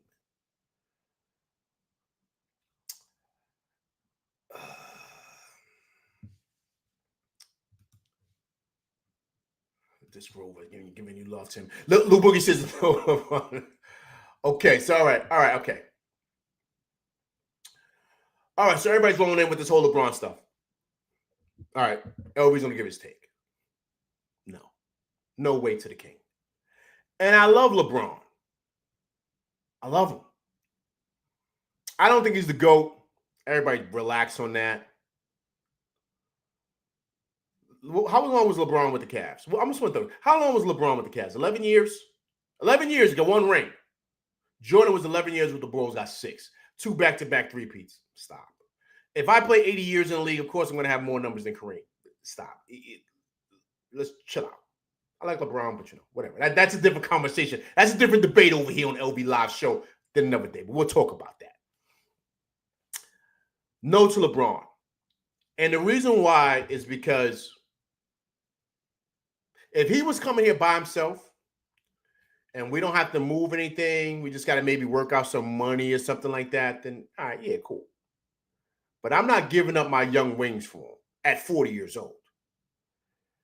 Anthony Clark, what's going on, man? Appreciate you coming through rocking with LV Live, man. If you haven't subscribed to the channel, please subscribe to the channel, man. But I appreciate you coming through rocking with me and my crew, Anthony Clark. So no to LeBron. I love our wings. I love what OG gives us. I love what Mikel gives us. I love who Cat is. I don't mess with that, especially coming from. We were just at the Eastern Conference Finals. There's no way you change that pretty much that nucleus. You don't do that. LeBron is a problem because he takes the ball out of Brunson's hands. Yes, he's a facilitator, but we don't need him to do that. We already got a guy for that. I don't want anything to change with Brunson. Nothing. So that's where, to me, LeBron would be a problem because he would come in here and try to take over everything, right? And we already got a star. So we don't need him. We don't. And we need our wings. We need Bridges and OG because they're interchangeable. They can guard anybody. We need that. LeBron can't guard a cone right now. I showed you the highlight getting dunked on in the Olympics. We don't need an old LeBron here. So no. Hope that wasn't too long-winded, man. I'm just saying it's easy.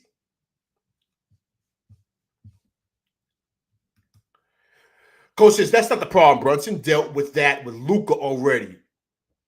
UT will work. No, Coach. And, Coach, I know I just gave you your flowers, Coach. I said when I went back and forth with you, I was wrong. This time, I think you're off here, Coach. And here's why. There's a reason why Brunson left Dallas. He wanted to be the man. He wants his team. This is his team. He don't want another dude coming up in here with this nonsense because that's what LeBron's going to do. No disrespect to him. I think he's the man. Yes, he's on the Mount Rushmore. We get it. Actually, he's number 3 on the Mount Rushmore. Let's be honest. I think it's MJ and Kareem. Then LeBron. But okay. Let me stop. LV said I wouldn't talk about it. I'm not going to talk about it. The GOAT stuff. A different conversation. But he's going to come here with that stuff, Coach. He's going to come here with all that nonsense. And we don't need that. And then also, too, the biggest thing of it all is what are they going to do about Bronny? We don't want him on the bench. It's going to be a circus over here. We don't want that. Because whatever he goes, he's going to want to bring his son. It's going to be a package deal. No, man. No. We don't need a circus over here in the city. It feels like Tim Tebow all over again. Like no. Let him stay in L.A. with Luka. This is Brunson's team, man. This is his team. And the reality is that if LeBron comes here, he's going to take some of that away from Brunson. He is. And I already mentioned who I'm not losing. I don't want to lose for LeBron. No.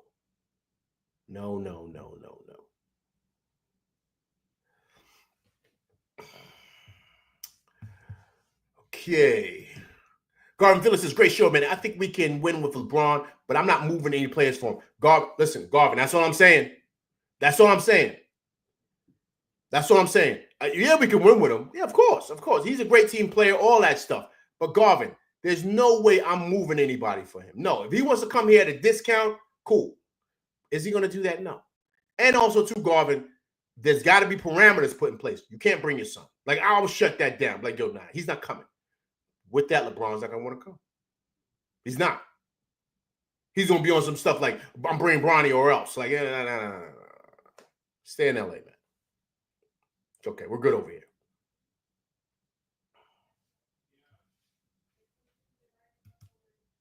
Coach says he would still be the man. No, he wouldn't. Coach, no, he would not. No, LeBron's presence is enough, man. That's enough to take the wind out of your sails because he's come on, man. He's the face of the league. He's the face of the league. Let's not act like, somebody else. It's Giannis, it's Ant-Man, it's all these other people. It's SGA. No, LeBron is still the face of the league. And if he's playing at the Garden, the Mecca, where the NBA is always good when the Knicks are good. So trust me, the NBA loves the fact that the Knicks were in the Eastern Conference Finals and they got the viewership that they did. The ratings were through the roof when the Knicks are on TV. You bring LeBron here, it will break all types of records. So that is too much. So no, it wouldn't be Brunson's team anymore, man. No way. No way. LeBron would kill. He would shake up things, man. Coach, listen, man. Me and you go back and forth all day. The cat thing you was right on. Said it 8,000 times. But this, I think you're off here.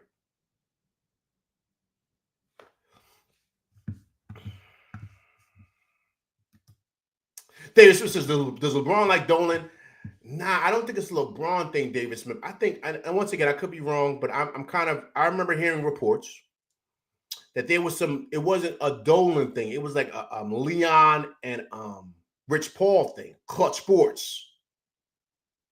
It was some of that stuff going on, David Smith. You know what I'm saying? So I don't know if CAA and Clutch Sports, if they kind of, you know what I mean? Now, I think they're good because if I'm correct, I think Jordan Clarkson, you guys correct me, I think Jordan Clarkson is Clutch. I think he's Clutch Sports. So I think that's where that comes in, David Smith. I don't think it's so much Dolan. I think it could be the whole Leon and Rich Paul thing because of Clutch and CAA. I think they've since resolved those issues that they had or whatever it was in the past, but I think there was some stuff there. There was something there. Okay, let me get back here to the chat, man. I'm giving y'all love, man. I appreciate everybody coming through, rocking with me, man. It's truly appreciated, man. Anthony Clark says, if we can get Bronny James, I'll do the deal. No way, man. No way.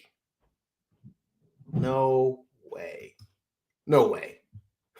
No way. No way. Thomas Banks says Giannis over Bron right now, yeah. Right now, yeah.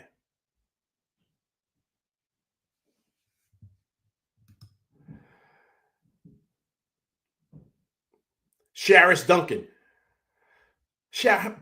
Please put it. Am I pronouncing your name right? If you can, is it Sharice? Is it Sharis? Help me. Because I think I'm butchering your name. I'm trading my wings for Giannis, though.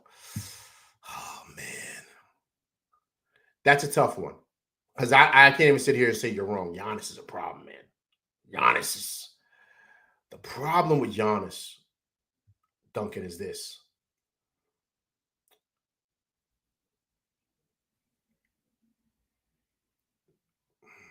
He doesn't shoot the three well. And what makes this work, what we do here, is our wings can knock down corner threes. That's why they were brought here, especially Bridges and OG and over. They're great from the corner, and they can knock down the threes. You take that away with Giannis. And then also, too, it shrinks the court. Because now Brunson can't operate because they're going to let Giannis stay out there. They're not going to respect him. So now that closes it up to where Brunson can't do him. So now you force Cat to pop out. That's if Cat's still there because they might have to put him in a deal. I don't know. I'm just saying it's going to shrink the court. It's going to make it smaller. With the 5 out, with Cat, you got to respect him. That's why people were saying we got to put Deuce in the lineup. Everyone was saying Deuce, including LV or Mitch or whomever. But you got Josh Hart can't shoot. They're closing down on him. They don't even care about him because they worry about Brunson and Cat.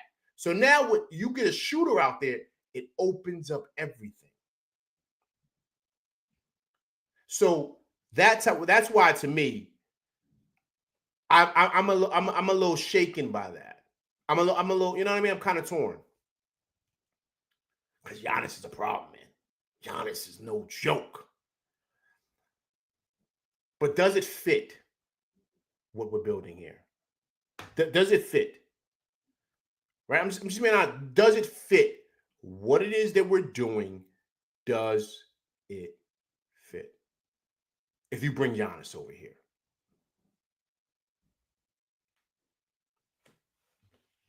And what is, and also too, isn't Giannis is making? What is he making? He making stupid money over there, right? What is he making about? $400 million? I could be off. You guys correct me if I'm wrong. But I think he's making a crap load of money over there, man. So I don't, I don't know, man. I don't know if I do that deal. I not saying I don't want to, but I got to pump the brakes on a couple of things, man, because I don't know if that, because everything to me is about Brunson. Okay, let's be real where I'm at with this. Everything to me is about Brunson. He's the man. So you got to make sure that nothing we do affects him. It's got to ascend him. He's got to ascend with us. I don't want anything to come in to rattle the cage with him. He's too good of a player.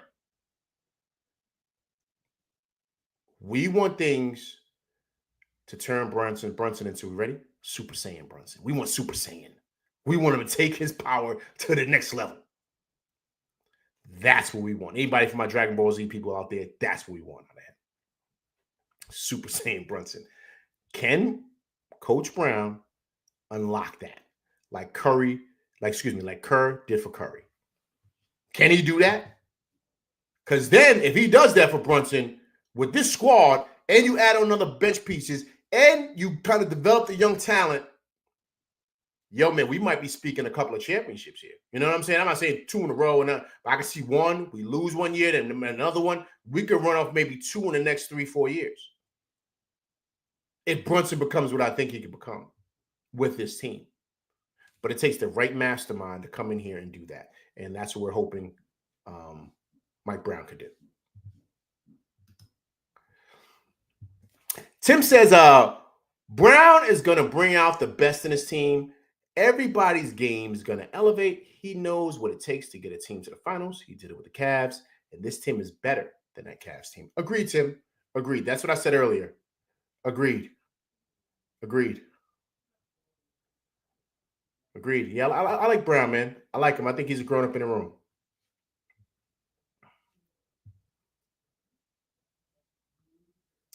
Ben 725, man. I appreciate you coming through rocking with LV Live, man. If you haven't subscribed to the channel, please subscribe to the channel, man. But I appreciate you coming through rocking with me and my crew, man, on this New York Knicks weekly recap show.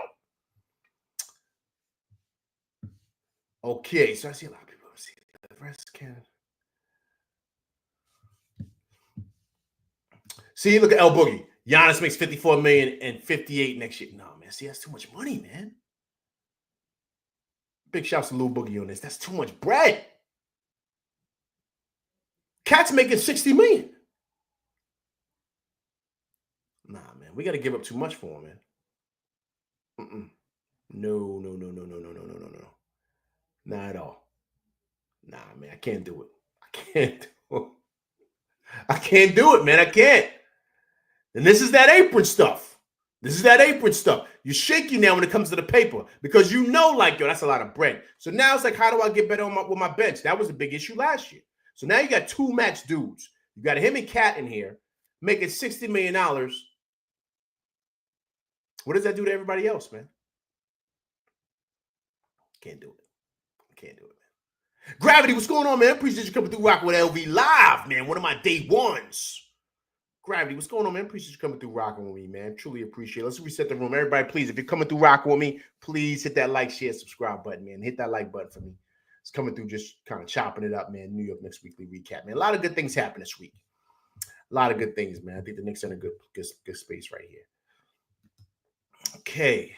LV, man, my only problem with Cat is I'm hoping some zone defense will eliminate him getting lost.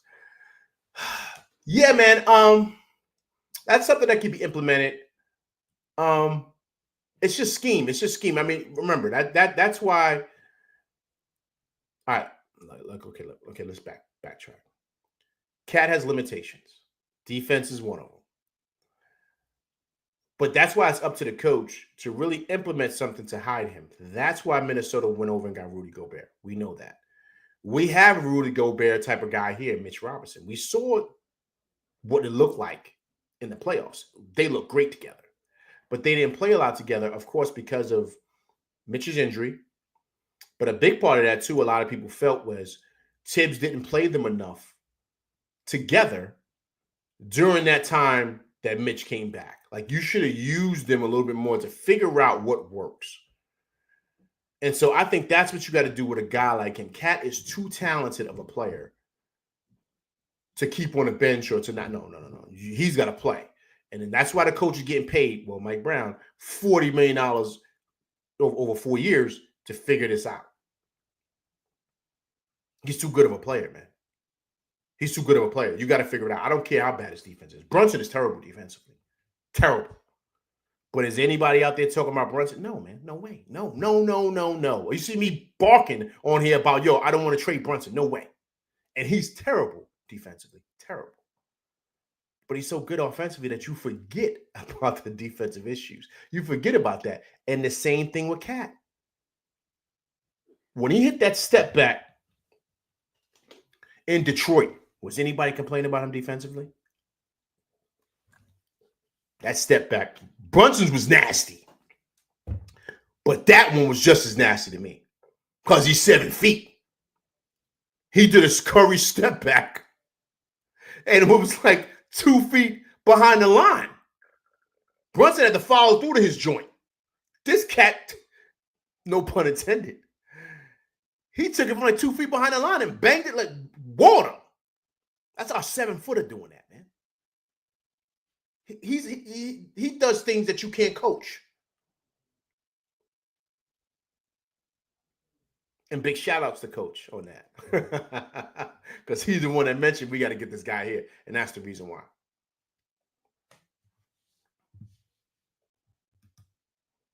David Smith says Cat's not making $60 million yet. Yeah, I think David Smith, I think the last year of his contract, I think he's making $60 million. But David Smith, what is he making? 50 something? I mean, 50 something. I mean, round it up, man. It's the same thing.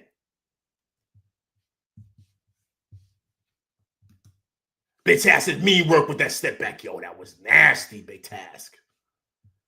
Nasty. Yo, Randall ain't doing that. Randall ain't doing that. Nasty.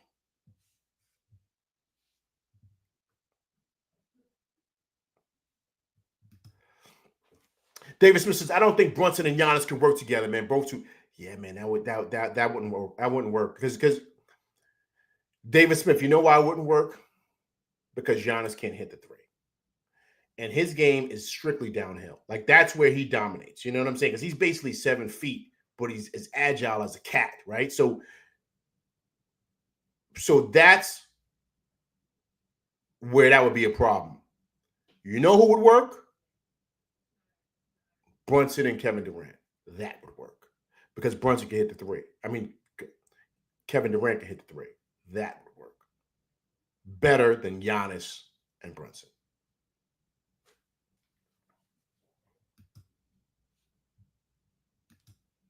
Nostalgic Nick said, LeBron, JB, Mikal, Cat, Richards, I predict. Richards? You think we're getting him? Nah, man. What happened to Mitch? Oh, so you put Mitch in a deal. You put Mitch OG in a deal for Richards? I mean, you trying to get Richards over here? Nah, man. Nah, I don't trade OG Anunoby for him, man. I don't. OG's young, man. OG's young. LeBron is finished. LeBron is finished, man. That's the only reason. Now, if you get a young LeBron, like 30 years old, that's something different. But you getting this guy's 40 years old, man. 40. Nah, man. I'm not giving up OG Anunoby for him. I know a lot of people make LVU bugging. Nah, man. I think OG is ascending, man. I think he's ascending. And he can guard. LeBron can't guard nobody. He just can't. He's getting 53? Yeah, okay. So that's what I'm saying. It's basically $60 million, man. I mean, of course, you got to round off for 55, right? Let's do the math right? I get it. But I'm just saying, come on, man. That's a lot of cheese you're paying him. So to bring Giannis over here and he's getting 54 or 58, like, come on. That's crazy.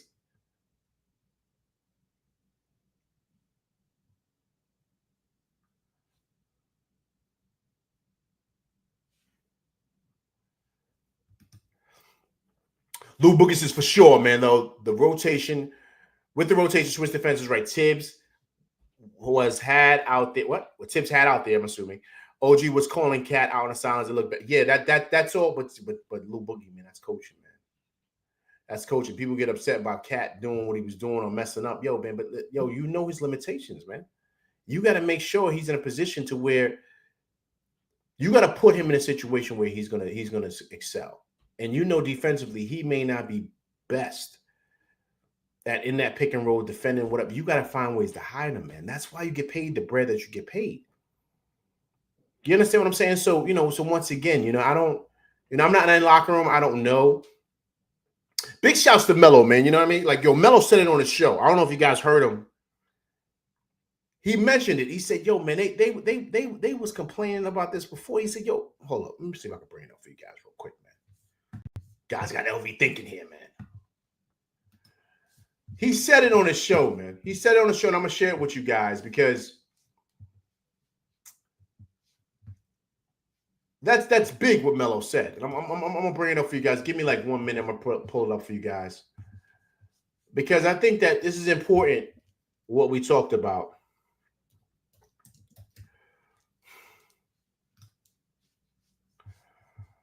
Okay, 1 second, man.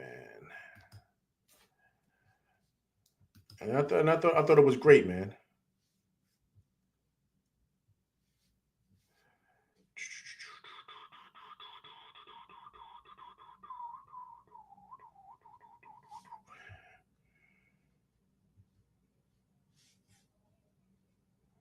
Okay.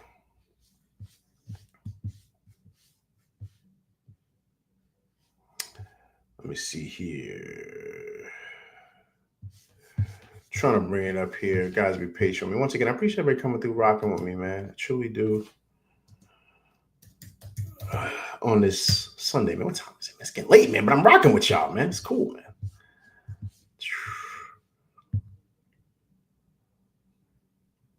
Okay. All right. So this is Melo. This is Melo and Shump, right? This is where, they kind of talked about the whole Tibbs thing.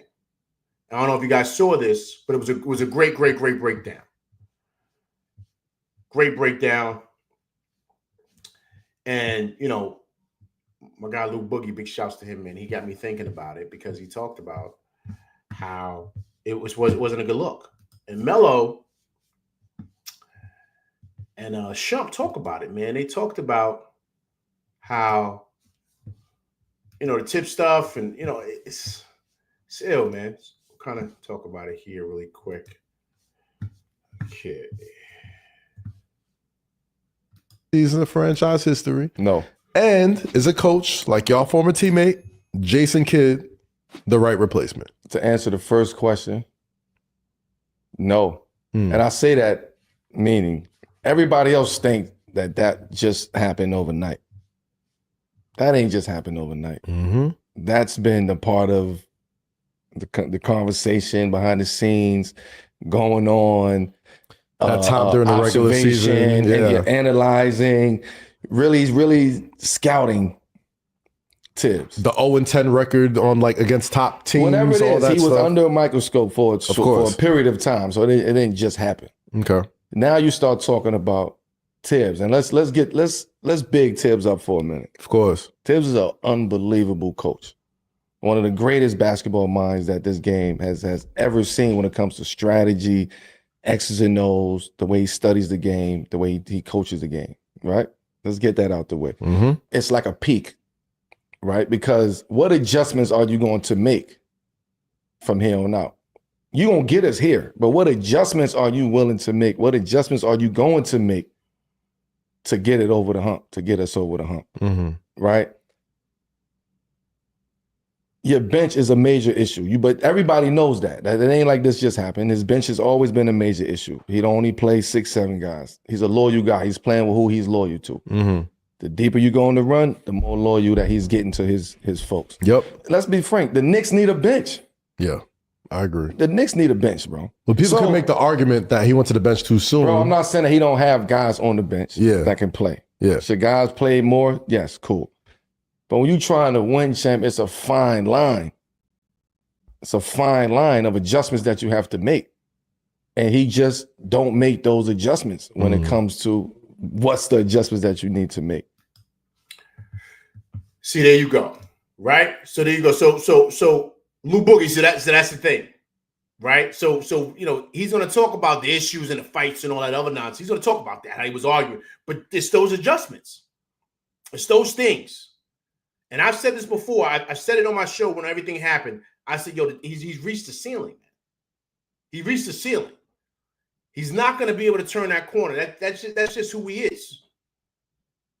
Roberto Mendez, what's going on, man? Appreciate you coming through Rocking with LV Live, man. I truly, truly do, man. On this New York Knicks weekly recap show. So that's what he's saying.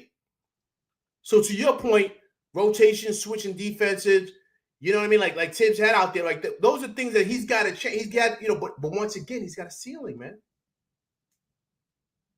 He's got a ceiling. So let's see a little bit more Melo has to say, man. I'm gonna chop it up a little bit more after that.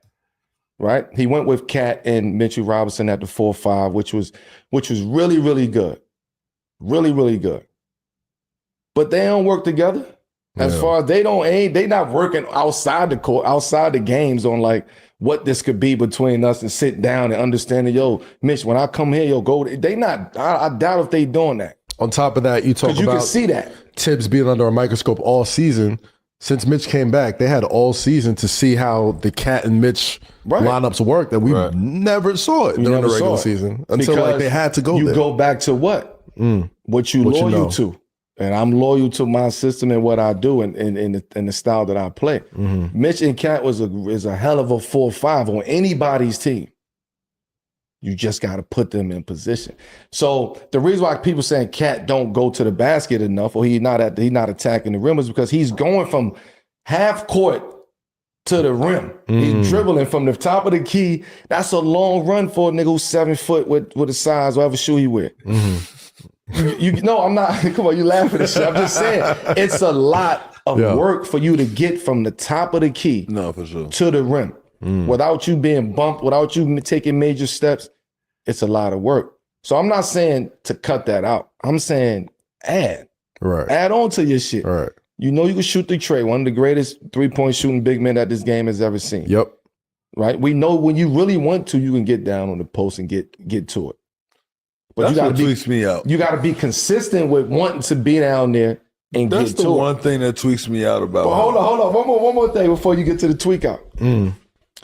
Now I want to challenge, not challenge, but I want you to start thinking the game. See, Melo's going to a deep end of the pool here with this, and I love how he's breaking it down. You know, this is why Melo's the elites, man. This is why he's at the top of the food chain, right? Because he's breaking down certain things with Cat. If he's doing it, why isn't the coach doing it? So Lou Boogie, like, I'm glad you brought this stuff up because I've been meaning to say this. I've been going for a minute. Big shouts to everybody that's been waiting for me to come back. I was out of town. Now I'm back. So LV can really touch on these things. This is the coach's job, man, to find those things with that guy to kind of do what Melo's doing. To kind of say, yo, Cat, come in here, man. Let me show you something on the screen. They say Tibbs was watching a lot of film. Yo, my man, why don't we do this with your game? Why don't we adjust this? Why don't we do this? Once again, like I said earlier, that's unlocking the superpower, right? That's what Melo's telling you right now. What to unlock? How do you unlock that superpower to ascend to that next level? To what Steph Curry is and what KD is? All these guys that got rings, they ascend, man. They take their game to heights that no one's ever seen. How do you do that? How do you do that? I'm giving you guys heat right now because Elby's been gone and I've been waiting to talk about it. How do you do that? Sometimes these guys are so focused on them, they don't really understand. It's the coach's job, man, to bring it out of you. It's the coach's job to help you ascend to that level, man. It's his job.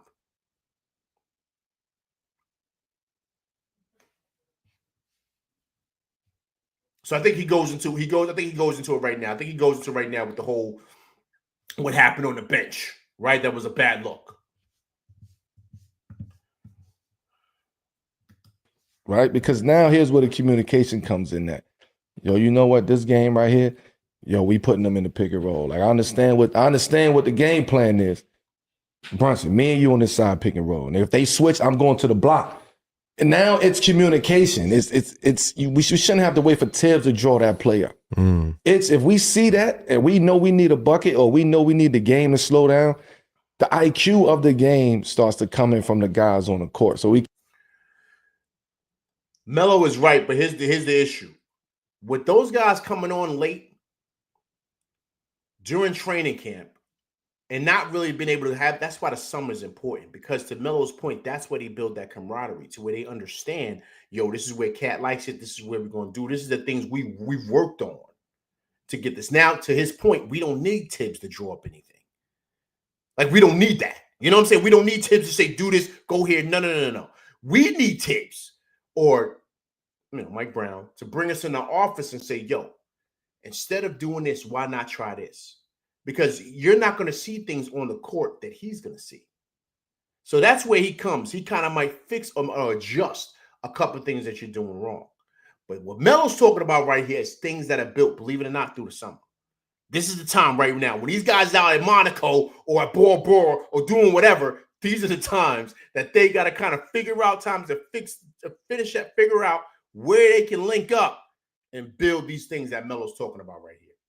You can't keep putting it on. Hey, Melo, I want you to know you in hot water doing this. I was about to say, when I said this on ESPN. Why am I in hot water? When I said this, the Knicks fans crucified me. I was a hater. That I want my two best players in the pick and roll. About Tibbs and be about like, yo, your star players got to go above that. And know, I mean, maybe Tibbs should have told them. I think we all overreacted because we lost, nigga. Like it ain't, you know what I'm saying? Like we lost. It ain't Indiana came in and did what they supposed to do. Yeah. We did what we supposed to do in Boston, and we were supposed to take care of that. Try to find it here. I think the Tibbs shit was lingering in the background. Okay. I can see that. You can. I think the Tibbs shit was lingering in Indiana, but we didn't. Okay, here we go. I think we got tired. I think we got worn first down game mentally. Yeah. I think the Tibbs shit was lingering in the background. Okay. I can see that. You can see the disconnect from the niggas on the team, on the benches. So that argument on the bench, all too? type of shit. There was some things. I ain't even talking about the shit that the media is pointing out. I'm talking about shit that I see watching the game from my own point of view. Boy, you got a special set of. I ain't seen none of that shit. It's a lot of shit. I saw a bunch of niggas trying to beat them. Man, They was trying to beat Indy. You got a superpower. These conversations is not just happening overnight. Now all of a sudden, Cat and this person not getting it. This been happening. Boom. Haven't I been saying that here on this show? Everybody, my day one's been coming in and rocking with me. Haven't I been saying this? Haven't I been saying this? That yo, this stuff's been happening, man. That ain't just happened on the bench. That didn't just happen, right? So Melo's saying he's seeing it. Of course, Shump cracking jokes saying like, yo, nah, like this has been happening. I've been saying this. Listen, I said it on this show. All my day ones know I've been saying that this is stuff that's going on behind the scenes. Whatever's going on in the locker room, something's going on. And it spilled over into the court. It spilled over on the sidelines. It spilled over into the sidelines. And so, this is what's been going on.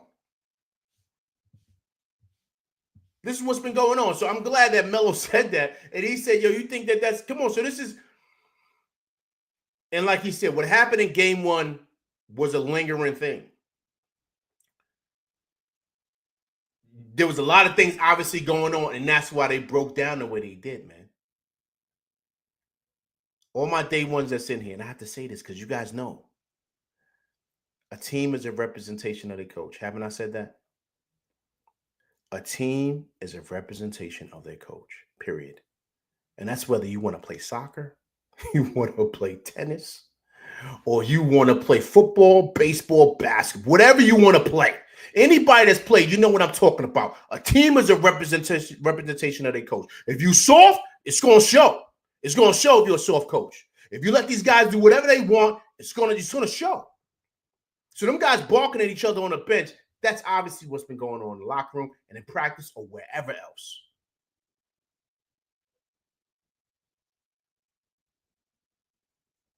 So, yeah, so all these things, it was a bad look. And so that's why they got a new guy in here. Because this is something that's obviously been going on for a while. Okay. All right, guys. Okay, so listen, I did my soliloquy, man. Listen, I appreciate everybody coming through, rocking with me, man. I truly, truly do.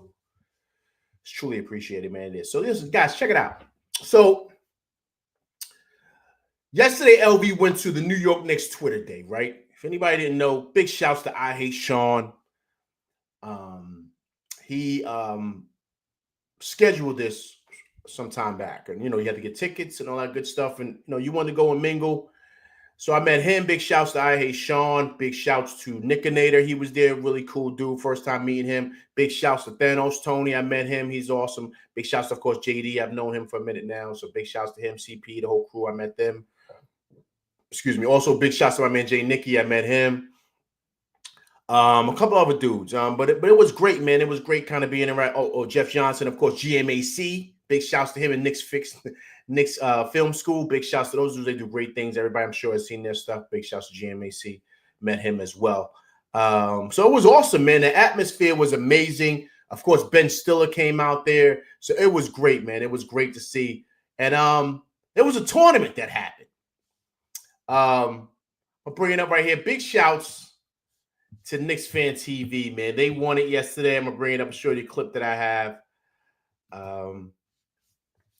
They won yesterday in great fashion. Double OT against my man, I Hate Sean, his crew. It was really, really great to see, man. Really, really great game. Bring them up right now, man.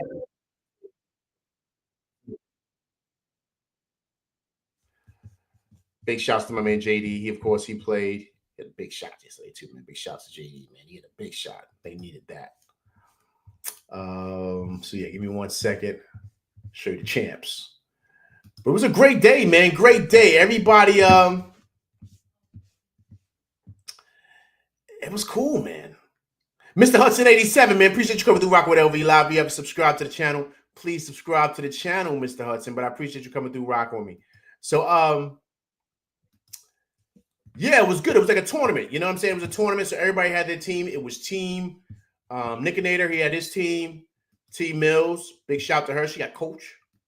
She got the coach of the coaching award, right? Big shouts to KFTV. Like I said, they were there. 1 second, I pull it up. Big shouts to Team Rebecca, Knicks Film School. Tony had his team. Thanos, he had his team. I think they were Knicks X. I think they were. I think I'm missing somebody too. Please, I don't want to mess up. I miss somebody. Then I think it's Nickinator. I said Mills, Knicks Film School. Oh, the Strickland. They had a team too. So here goes CP and the crew, man. They won it. Got to give shout out.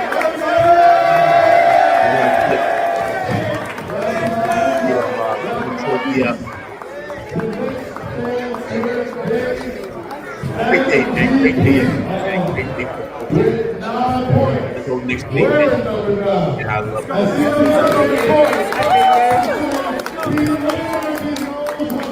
So this was awesome, man. This was an awesome day. Great things, man. I know next year is going to be extremely, extremely exciting. They're going to probably do it again next year. Big shouts to I Hate Sean. He's the one that really did it, put it together. But remember, guys, this all came out, if anybody's on Twitter, with Brunson talking about you know, everybody's talking crazy on Twitter. He wanted everybody pretty much set up, but you know, Knicks Day, everybody play ball and all this other stuff, and it went crazy on Knicks Twitter, right? And so, you know, a guy like I Hate Sean, he pretty much put this together, got the teams, and it was an awesome day, man, awesome day. But give me 1 second here. I'm gonna show you guys the play of the day, man. I think this was it's almost. I think this might have made it on Sports Center. What happened yesterday? I Hate Sean. Big shouts to him. He pretty much had a poster yesterday, and it was pretty insane. Pretty insane. Yeah, it pretty much shut down the whole. I thought we were going to get to a point to where we just had to say, all right, this is over. Let's end it. I thought it was going to get to that point. To be super honest with you. But it didn't. And we were kind of able to get it up here. Give me 1 second. Okay, let me see here. Let me see if I can do this. Not getting any bigger. 1 second.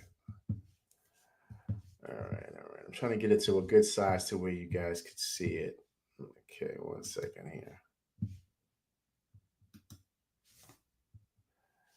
Okay. All right, cool. I think I'm good here. All right, people.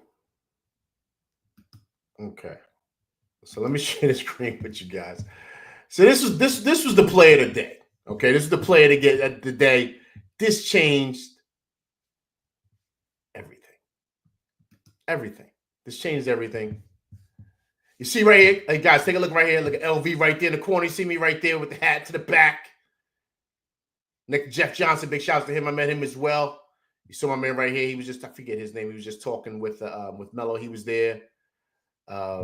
See LV right there with the hat backwards. So yeah, man. So this was the play of the day. All right, and I'm kind of taking my time talking about it because it was nasty. So here we go, people. All right.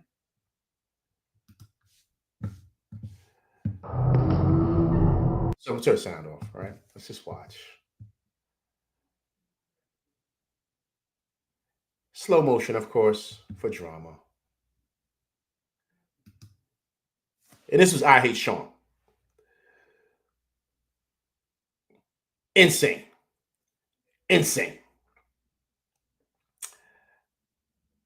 Yeah, man. So this was no,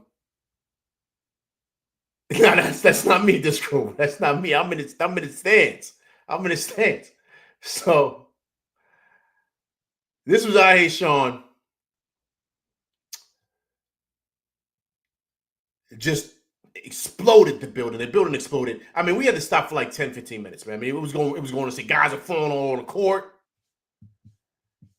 Wish I could have it in real time. I probably do. I'll try to find it for you guys in real time. This is my man, I Hate Sean. You know, big shouts to him once again. He pretty much, you know, threw the event. But this was the play, man. This was the play of the day. And this is what changed the whole day. Like I said, I thought the whole thing was gonna I thought it was gonna be over after that. I thought we were gonna stop playing and people were gonna go in their different ways. And yeah. I'm gonna try to bring it up for you guys in full speed. All right, because we got to show some love here to my man, I Hate Sean. Because you gotta identify, man. When a guy does something like that, he's got to get all the love. All of it. Not just for throwing the event, but having the biggest play of the event. Salute to him, man. Salute to him. But I got to show it to you guys in real speed. That's where you guys are going to really get a feel for it. I got to show it to you guys. Give LV a minute here. I'm close to wrapping up, but I had to show you guys this, man. Close to wrapping up the show, but I had to show you guys this, man. This is what changed everything that day. And of course, we still continue games, and like I said, they wind up winning it, of course, but that that changed everything. That changed everything. It just did. It just did. I think the biggest thing too of all of it, we just had a bunch of fun, man. It was great. It was great with everybody being out there. But I think the biggest thing of it all was that we were able to kind of bring the community together. We were able to kind of talk and hang out, and they've done that on many different occasions. But I think yesterday was big, man, just because of the whole, everyone talks, man, about the whole basketball piece, and you want to know, right, how good of a basketball player you are, right? Is everybody good, or are you just talking? So I think yesterday was a day for people to kind of come out and show if you're that good. Are you good? Or do you just talk a good one? Right? And so I think that's the thing that makes that. Right? Are you that good? Or you just out there talking? All right. So here's the thing, right? So here it is. I brought it up. Here's the faster version of it. Once again, man, you gotta show this kid his love, man. You gotta show this kid his love. Okay, so here's the faster version of it, of Sean. Okay.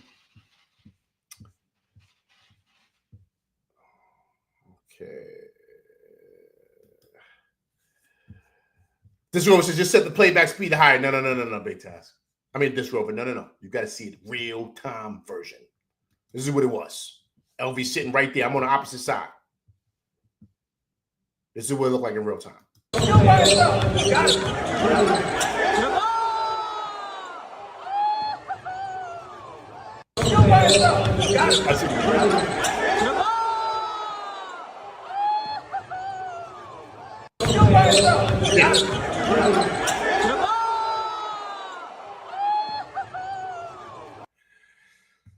Big shouts to him, man.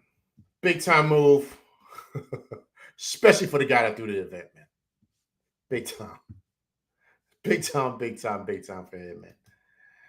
So it was a great day, man. Great day. Twitter day. Like I said, I met a lot of great people, man, connected, man, which was awesome. But most importantly, man, we got able to get together as a Knicks community and play hoops, have fun, right? And I think it was awesome, especially for summertime, July 4th weekend. So I think it was great, man. It was great, man. It was great for everybody to see, man. So I think it was awesome. Hopefully we do another one next year. And I think it'll be bigger than this one there, man. Big shouts to Big Sean for setting it up. Big shouts to Knicks Fan TV for winning the tournament. And everybody else who participated, man. You know what I'm saying? It was a great day. Great day. You know what I mean? So, Delusional Knicks fan, man. I appreciate you, man. Coming through rocking with me, man. Everybody, listen. Everybody go subscribe to my man right here, man. Delusional Knicks Fan Network, man. Listen, great work over there. My man right here does great work, man. So please subscribe to his channel. Good dude over there, too. My man, I apologize for not saying what's up to you. When I realized, when I saw the video, I said, oh. And you recognize somebody, but you don't, because you always wear the hat. So that's why I didn't recognize you.